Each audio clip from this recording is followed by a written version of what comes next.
नमस्कार किसान भाइयों, एक बार फिर से आपका स्वागत है farming and health YouTube channel पर। फिलहाल मैं कृषि विज्ञान केंद्र बावल में आया हूँ और मेरे साथ हैं डॉक्टर बलबीर सिंह जी, जो कीट विशेषज्ञ हैं। डॉक्टर बलबीर जी बताएंगे सरसों में कौन कौन से कीट और बीमारियां आती हैं और किसान भाई उनका कैसे प्रबंध कर सकते हैं। पूरी जानकारी देंगे डॉक्टर बलबीर जी। तो वीडियो को शुरू करते हैं।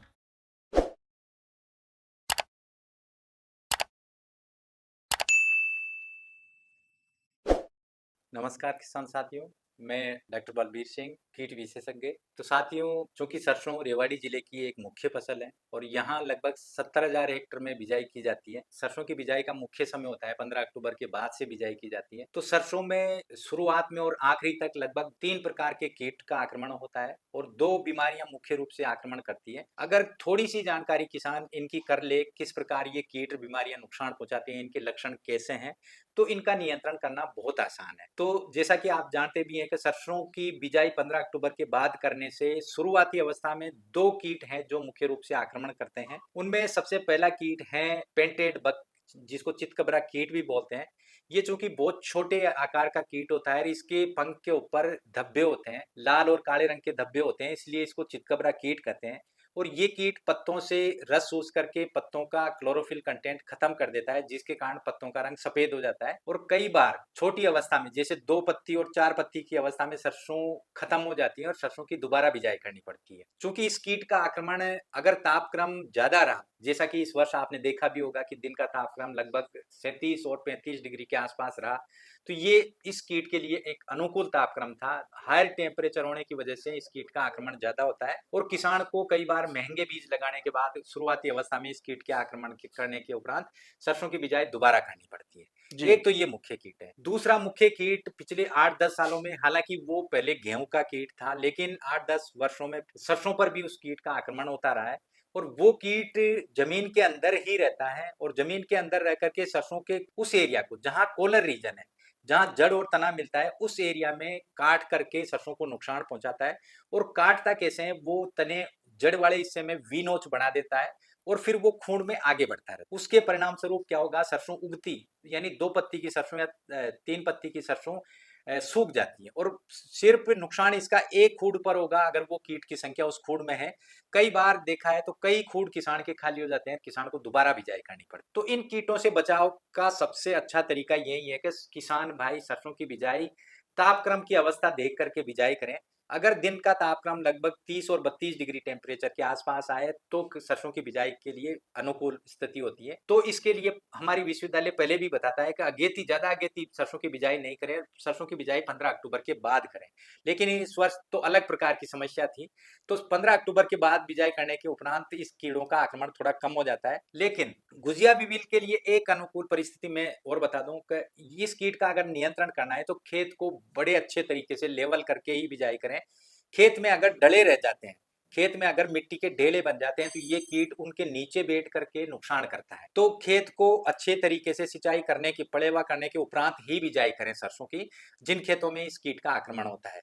अब अगर चितकबरा कीट, पेंटेड बग का आक्रमण होता है, जिसको हम इस एरिया में धोलिया भी कहते हैं, और ज्यादा नुकसान करता है, तो हमारे विश्वविद्यालय की रिकमेंडेशन है एक दवा, मेलाथियान नामक एक दवा है जो उपलब्ध भी है। और उस दवा का 200 मिलीलीटर दवा को 200 लीटर पानी में मिला करके स्प्रे कर दें। 2 पत्ती और 4 पत्ती की अवस्था में जब इस कीट की संख्या और ये नुकसान पहुंचा रहा है, तो उस अवस्था में इसका स्प्रे कर दें तो इस कीट का नियंत्रण हो जाता है। और जिन खेतों में धोड़िया के लिए, नियंत्रण के लिए किसान भाई दवाई का उपयोग करते हैं, उन खेतों में गुजिया विविल का आक्रमण भी कम हो जाता है। एक विशेष रूप से किसान ये ध्यान रखें कि इन दोनों कीटों का, विशेष रूप से गुजिया विविल का आक्रमण जो ही ओस पड़ने लग जाती है वैसे ही खत्म हो जाता है, क्योंकि यानी जड़ का आकार थोड़ी बड़ी होने के बाद वो कीट इसकी जड़ को नुकसान नहीं पहुंचाता है और ये कीट नियंत्रण हो जाता है। जी। तो ये सावधानी थोड़ा रखें। एक कीट और है जो नुकसान पहुंचाता है सरसों को। अगर किसान कई बार, जैसे इस बार टेम्परेचर ज्यादा रहा, कई किसानों की सरसों को दोबारा बिजाई करनी पड़ी, तो अगर बिजाई थोड़ी लेट हो जाती है, जैसे 5 नवंबर तक बिजाई हो जाती है, तो 5 नवंबर की बिजाई वाली सरसों में आखिरी में, फरवरी माह में जाने के बाद एक कीट है जो सरसों की फलियों से और फूलों से रस चूस करके नुकसान करता है, जिसको चेपा या माहू भी बोलते हैं, जी। यानी एफिड है। तो वो नुकसान करता है, वो पत्तों का रस चूस करके नुकसान करके फलियां बढ़ने नहीं देता है। तो उस अवस्था में उन्हीं फसल पे नुकसान होगा जो बहुत ज्यादा लेट बिजाई करी है। मतलब अगेती बिजाई में जी, इस कीट का आक्रमण नहीं होता है, मतलब सर कह रहे हैं कि आप अगेती बिजाई में जो चेपा है वो नहीं आता है, वो कभी भी नहीं आता है, पछेती में चेपा का प्रकोप होता है थोड़ा। होने के चांसेस जी, ज्यादा है। हाँ, हालांकि रेवाड़ी जिले में चेपे का इतना प्रकोप या ईटीएल के ऊपर नहीं जा पा रहा है कई सालों से, क्योंकि किसान 15 अक्टूबर के आसपास बिजाई कर देते हैं। जी, लेकिन इस वर्ष कई किसानों ने, हुँ, जैसे 1-2% किसानों को दोबारा बिजाई भी करनी पड़ेगी। अगर दोबारा बिजाई करी और नवंबर तक जाते हैं तो फिर चेपा का प्रकोप होने के चांसेस हैं। ऐसी दशा में थोड़ा ध्यान रखें, वो देखते रहें किसान चेपा का आक्रमण है या नहीं। और अगर ईटीएल से यानी एक टहनी पर लगभग 13 निम्फ या एडल्ट उसके हैं, तो वो दवा का प्रयोग करें, क्योंकि इस कीट का नुकसान भी इसके बच्चे और इसका जो एडल्ट है दोनों रसूस करके नुकसान पहुंचाते हैं। तो अगर 13 एडल्ट से 19 एडल्ट एक टहनी के ऊपर हैं तो वो दवाई के ऊपर जाएं। लेकिन इस समय सावधानी की आवश्यकता है, क्योंकि फूल वाली और फलियों वाली अवस्था के ऊपर अपने क्षेत्र में मधुमक्खी पालन भी किसान भाई करते हैं, तो मक्खियां फूलों के ऊपर जाती हैं, तो छिड़काव सिर्फ शाम को 3 बजे बाद ही करें, क्योंकि कीटनाशकों का छिड़काव शाम को 3 बजे बाद करें जब तक मक्खियां अपने छत्तों में जा चुकी होती हैं। जी, और छिड़काव के लिए विश्वविद्यालय की रिकमेंडेशन डाइमिथोएट नामक दवा है, रोगोर दवा का रिकमेंडेशन है, उसका छिड़काव कर लें अगर ईटीएल से ऊपर ये कीट आता है। ये 3 मुख्य कीट हैं, अगर इनकी नुकसान पहुंचाने की अवस्था और कब नुकसान पहुंचाता है किसान ये अगर ध्यान रख लेता है तो इनका नियंत्रण करना आसान है, और वो भी बिना दवाइयों, सिर्फ और प्रबंधन के तरीके, जैसे गुजिया बिबिल का अगर नुकसान है तो आप खेत को पड़ेवा करके बिजाई करें, तो उनमें गुजिया बिबिल नहीं आएगा। पेंटेड बग का अगर नुकसान है तो थोड़ा सा लेट बिजाई कर दें, तो उसमें पेंटेड बग नहीं आएगा। जी, और जहां चेपा लगता है तो थोड़ा अगेती बिजाई करके इसको रोका जा सकता है। ये कीड़ों को आसानी से सरसों में रोका जा सकता है। 2 मुख्य बीमारियां भी हैं जो सरसों में नुकसान पहुंचाती हैं।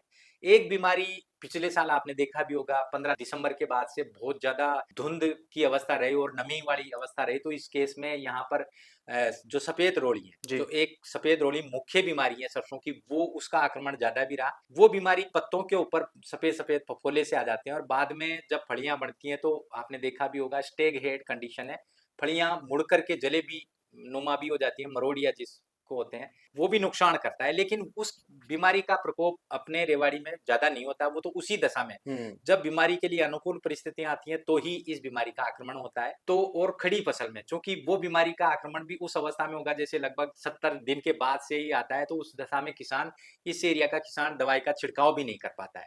हालांकि इस बीमारी के लिए बहुत एक विश्वविद्यालय की रिकमेंडेशन है, मैंकोजेब नामक दवा, 600 ग्राम मैंकोजेब को 250 से 300 लीटर पानी में मिला करके छिड़काव कर दें तो ये बीमारी रोकी जा सकती जी, है। एक और बीमारी है जो इस एरिया में, वो बीमारी लगातार मुख्य बीमारी बनती जा रही है इस एरिया में, जिसको तना गलन बोलते हैं।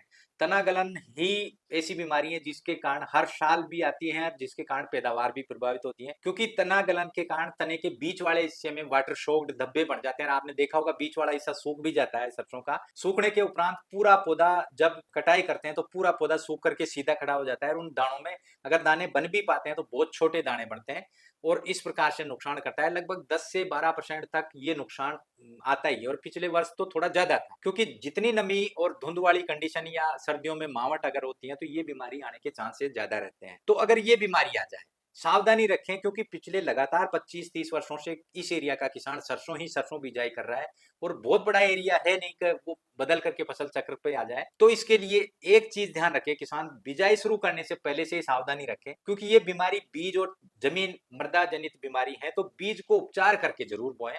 और बीज को उपचारित करने के लिए विश्वविद्यालय की रिकमेंडेशन है, कार्बेंडाजिम एक दवा है मार्केट में, कार्बेंडाजिम के 2 ग्राम दवा का 1 किलो बीज में सूखा मिला करके बिजाई करें। पहला काम तो ये करना है। बिजाई करने के बाद जिस क्षेत्रों में अगर ज्यादा आक्रमण इस बीमारी का ज्यादा होता है तो लगभग 45 से 50 दिन और 65 से 70 दिन पर दोबारा इसका स्प्रे कर सकते हैं खड़ी फसल में। वो 1 ग्राम दवा 1 लीटर पानी में, यानी 200 ग्राम दवा 200 लीटर पानी में मिला करके छिड़काव कर दें, तो ये बीमारी नियंत्रण करी जा सकती है। सावधानी रखने की जरूरत है, क्योंकि लगातार हम सरसों बो रहे हैं, तो 2-3 चीजों की सावधान रखते हैं। ये बीमारी उन खेतों में ज्यादा आती है जिनमें या तो किसान नाइट्रोजन खादों का ज्यादा उपयोग करता है, जी, साथ ही साथ अधिक सिंचाई करता है, जी, क्योंकि जैसे विश्वविद्यालय बताता भी है कि सरसों में सिर्फ 2 ही सिंचाई करें, लेकिन कई बार किसान जब फुहारा चलाता है या खुली सिंचाई करता है तो लगातार पानी देता है, तो ज्यादा सिंचाई भी इस बीमारी के लिए अनुकूल दशा पैदा करती है। साथ ही कई बार किसान क्या करता है, अगर नमी रहती है खेत में, वो जितना बीज डालता है सारा उगाता है, तो उसकी सरसों बहुत गहरी रह जाती है। जी। जैसे 10 सेंटीमीटर पौधे से पौधे की दूरी होनी चाहिए, या तो उससे भी कम दूरी पर यानी बीज ज्यादा घनी रह जाती है, तो ऐसी दशा में ये बीमारी ज्यादा है। तो इन चीजों का सावधानी पूर्वक ये करें, ज्यादा खाद का, नाइट्रोजन खाद का प्रयोग नहीं करें, सिंचाई भी 2 ही करें, साथ ही साथ पौधे में जो दूरी है वो भी मेंटेन करें, तो ये बीमारी नियंत्रण करी जाती है। किसान साथियों, एक चीज ध्यान रखिए, अगर सावधानी बरतने के बाद अगर कीड़ों और बीमारियों का उपचार किसान समय पर कर लेता है, तो अपनी फसल लगभग 10 से 15% जो हानि होती है उसका नियंत्रण करा जा सकता है। और इसके लिए जानकारी के लिए हर जिले में कृषि विज्ञान केंद्र है या कृषि विभाग है। रेवाड़ी जिला तो बड़ा सौभाग्यशाली है, यहाँ तो अनुसंधान केंद्र भी है।